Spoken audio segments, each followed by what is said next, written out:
The Week in Review with David Davis. Hello again, this is David Davis with my review of the week, number 3. This week Parliament's not here, so we don't have any parliamentary activity to talk about, but I will be talking about things in the news and things of interest to me.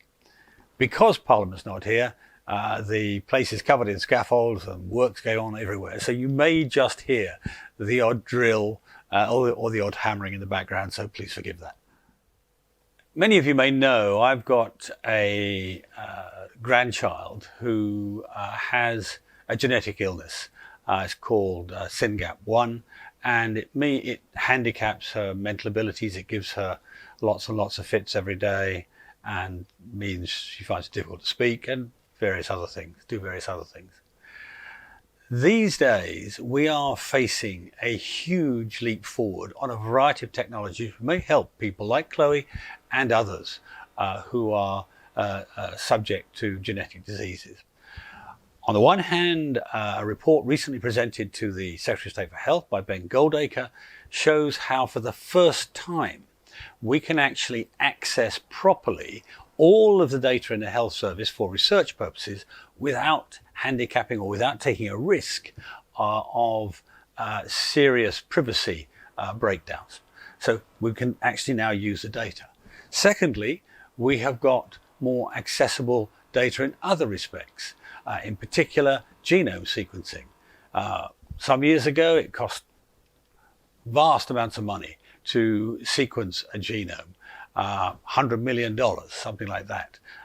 Now it's down to about $400 and it's still declining. So you're seeing a million-fold reduction in the cost of sequencing people's genomes. And this is a huge clue to large numbers of illnesses, not just things like Chloe, which is disabling, but other things like propensity to diabetes or heart attacks or various other illnesses, strokes or cancers.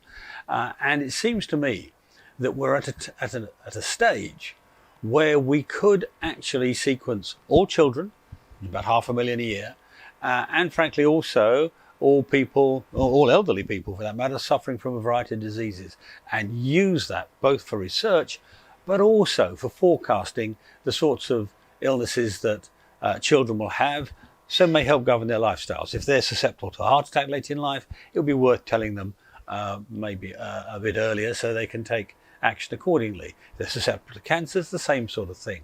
And also make sure that later on surveillance technologies keep an eye on those things.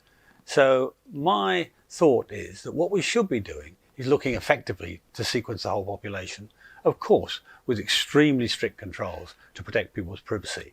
But if we did that, we will be a leader in the world in healthcare, something I know we've always aspired to. I'm a fan of grammar schools. I'm a product of one myself, and when I went to school, 20% of youngsters went to grammar school, and as a result, the grammar schools, or state schools, dominated the best universities in the country, Oxford, Cambridge, London, and the rest. There's been a new proposal that we should take away the ban on any new grammar schools. I think in principle that's a good idea, but it could work in reverse if we're not careful. We have a situation now where in many parts of the world or in the country, the middle classes, the better off people, buy houses close to a grammar school to get in the catchment area. They tutor their children to get through the selection exams. And the result is that instead of being a motor to social mobility, it actually reverses it.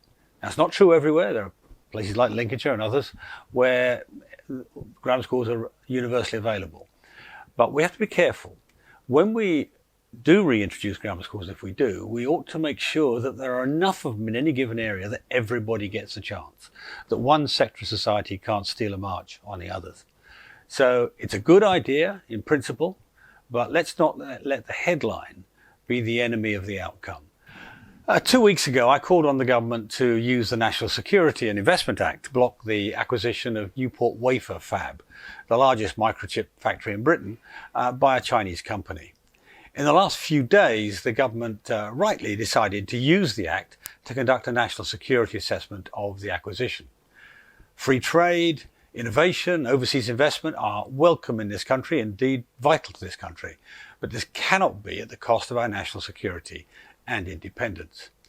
Chinese companies already dominate the earlier stages of the semiconductor and microchip supply chain.